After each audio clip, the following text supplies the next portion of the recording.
بسم الله الرحمن الرحیم. تاسو ډیره مننه چې تاسو موږ ته په دې بیزي وخت کې ټایم راکړو.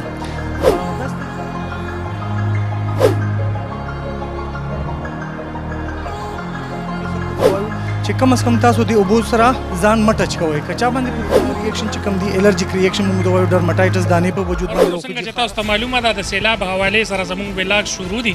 ډاکټر صاحب سره ولاړ یم د دې نه به احتیاطي تدابیرو حوالې سره تپوس کوو. السلام علیکم سر. وعلیکم السلام. جی سر تاسو زموږ د ویورز ته دا ووایئ چې یاره کم احتیاطونه وکړي اوبو ته نه ورځي او که څوک اوبو ته ورغلی نو هغې ته څه ډیزیزز کیدای شي ټوله خبره وکړئ. بسم الله الرحمن الرحیم. تاسو ډیره مننه چې تاسو موږ ته په دې بیزي وخت کې ټایم راکړو. داسې ده چې نن سبا د کم فلډ چې د کم موږ باندې یو وبا راغلی د عذاب دی الله دې معافي وکړي.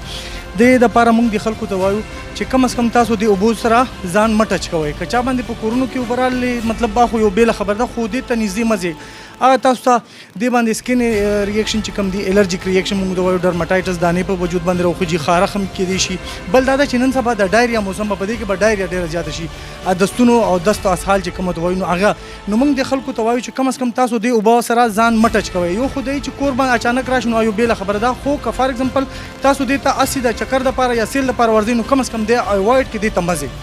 دې کې به په ډفرنټ قسم کې تاسو مطلب بیماریانې راتلی شي. اول خو دا ده چې لکه د دانې مانې دي دا به هم ډېرې زیاتې شي، بیا د دستونه اسهال چې دي کم از کم دا مطلب اوایډ کړي.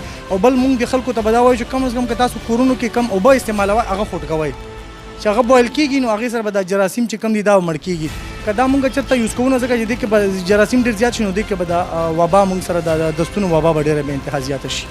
اوس چې دا کم خارښ لګېدلی دی او څوک ډاکټر ته نشي رسېدی یا دغه نشي کولی نو هغه په کور کې څه احتیاطي تدابیر وکړي. بل جی موږ خو بل د تاسو زم چې موږ د خپل د ډسټرکټ پېښور ډي ایچ او پېښور نه سټاف یم. لکه تاسو ته پته ده چې زموږ د هیلث سټاف ډېر زیات ایفرټس په دې کې لګیا یو، شپه ورځ لګیا یو. تاسو ته ټیمونه راغلي دي دلته موږ ډفرنټ ځایونو کې خپل مغه شروع کړي دي، فری میډیکل کیمپونه هم سټارټ کړي دي.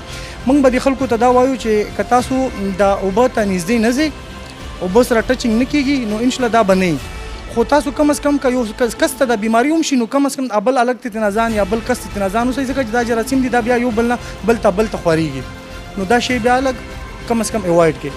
ډاکټر صاحب دا راته ووایئ چې تاسو ته د کومو دویانو ضرورت دی او تاسو چې کوم علاقه کې موجود یې دلته خصوصا د کومو دویانو ضرورت دی؟ الحمدلله زموږ چې کوم هیلث ډپارټمنټ دی هر قسم میډیسن اویلیبل کړي سفیشینټ اماونټ سره چې کوم د مطلب د دې علاقې دپاره یا دې علاقې کې چې کومه د وبا راغلی ده یا مطلب چې کومه وبا به راوچتېږي نو هغه تقریبا موږ سره مطلب هر یو قسم میډیسن موجود دی. البته یو میډیسن دی هغه اویلیبل نه وي، لکه مطلب هغه کې موږ سره د ویټامین چې کوم یا اکثر خلک تپوس کوي ویان ګولې یا څه هغه موږ سره نشته. نور الحمدلله موږ سره هر قسم میډیسن اویلیبل دي. بل راته چې دا ووایئ چې سیکورټي تاسو هم دیهاتو ته راغلي سیکورټي حوالې سره متعلقه تړاو دغه تاسو سره څومره پورې هیلپ کوي؟ مهرباني جی بالکل سیکورټي موږ سره خانجي ناست دی، ټول مشران ناست دي. موږ د شاپور تاڼې ډېر زیات شکرګزار یو چې هغې موږ ته خپل فورس راکړو. هغې چې کوم منظمه سیکورټي یې څونه منظمه کړې ده لکه مطلب که دلته تاسو وګورئ بې انتها راشي نو هغه موږ ته ډېر په ترتیب باندې د کم کسان چې پیشنټ راځي هغې هم راته په ترتیب کړي دي او هغې ته موږ ډېر سټسفایډ یو د هغې سیکورټي ته موږ چې کوم د دې تاڼې ایس ایچ او دی یا د دې کم خان دی نو هغه موږ ډېر شکرګزار یو چې دلته موږ ته دا سیکورټي راکړې ده. ستاسو چې د شاپور کې څو کیمپس دي او څه سټاف ضرورت دی یا څه دي د هغې حوالې سره؟ موږ چې دلته 3 کیمپونه لګېدلي دي، هغې کې ډاکټر دي، پیرامیډکس دي او کلاس 4 دي. هغه ټول په ټایم باندې په سحر راشي او بیا 2 بجې نه پس بل یونټ شفټ وي نو موږ تر ماسخوتن د 11 بجو پورې لګیا یو کنټینیوسلی. ښه جي ماشاءالله ډېره مننه.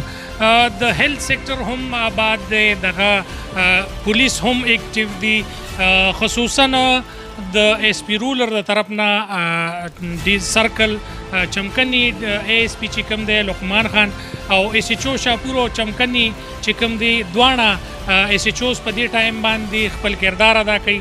خپل ټیمز دی هغې سره فوډز ته هم دغه کوي، ډاکټرز ته هغې هم سیکورټي ورکړې ده. نور چې کوم خلک په فلډ ریلیف کې کوم خلک کار کوي هغې ټول په دې ټایم باندې موجود دي. د علاقې مکین چې کوم دي هغوی ورته خپلې حجرې اوزګارې کړي، خپل کورونه اوزګار کړي او خپل فلډ ریلیف باندې کار کوي. انشاءالله مخکې چې څه راځي زه به تاسو سره ولاګ کې شاملوم. تاسو موږ سره اوسئ. ډېره مننه، خوشحاله او آباد اوسئ.